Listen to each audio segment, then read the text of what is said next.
The federal government is suing the state of California over its aggressive stand against federal immigration law. Governor Jerry Brown of California calls this an act of war, and it is. But who fired the first shots is the question. California officials are trying to undermine, as we said, the laws that Congress passed. Oakland Mayor Libby Schaaf publicly warned of an impending ICE raid so that criminals could go into hiding and escape federal agents. Gubernatorial candidate Gavin Newsom, the former mayor of San Francisco, says that other local leaders should imitate her.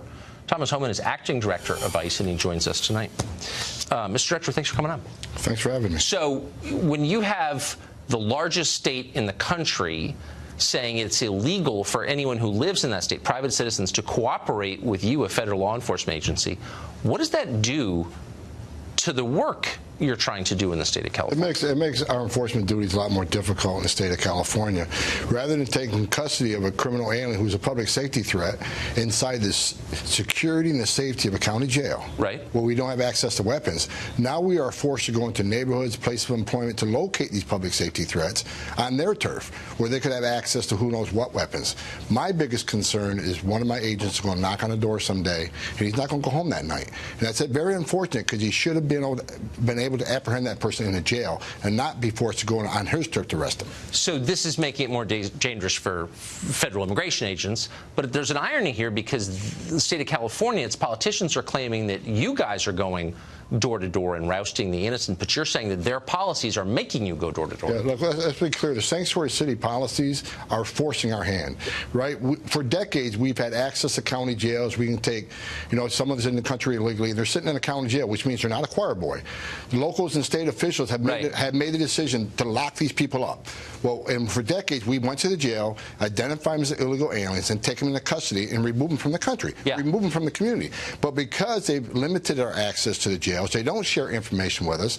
Now we are forced to go into neighborhoods, which, when the governor says he's protecting immigrant communities, or the mayor says she's protecting immigrant communities, they're not. They're releasing criminal aliens back into the very communities they live and they victimize. So they're putting the immigrant communities at increased danger of crime, and they put the immigrant community at increased arrest by ICE, because when we go to a home to arrest that target, if we find others, they will be arrested too. So they've actually put them in a bad position.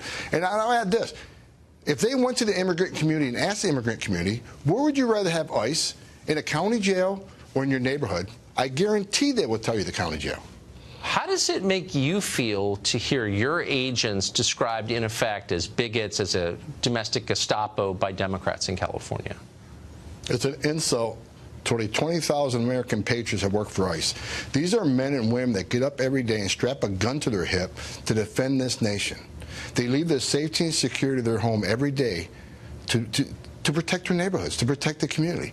And they're enforcing the law that Congress enacted. They're doing their job, their sworn oath. So it's an insult to many fine men and women. But you don't make the laws, Congress does. So how do you respond when Brian Fallon, who's a former spokesman for Hillary Clinton, says that Democrats ought to run on eliminating ICE? If you look at the work ICE did, how many criminal aliens have we removed from these communities? How much safer have we made these communities? These politicians, they need to talk to the victims of alien crime. Talk to the parents that I talked to that lost children at the hands of criminal aliens. They need to talk to California, the California Sheriff's Association. The governor's sheriffs came out in support of ICE. They did a press release last night. If I could read just one sentence from their press release, it shows Governor Brown is wrong on this issue. This has come from his own sheriffs. We oppose SB 54. The bill is enacted still containing significant liabilities, which include restricting our communication with federal law enforcement about the release of wanted, undocumented criminals from our jails, including known gang members and other serious offenders. His own sheriffs agree with what ICE and DOJ are saying. It's shocking. Mr. Homan, thank you for coming on. That was great. Thank you for having me. Good to see you.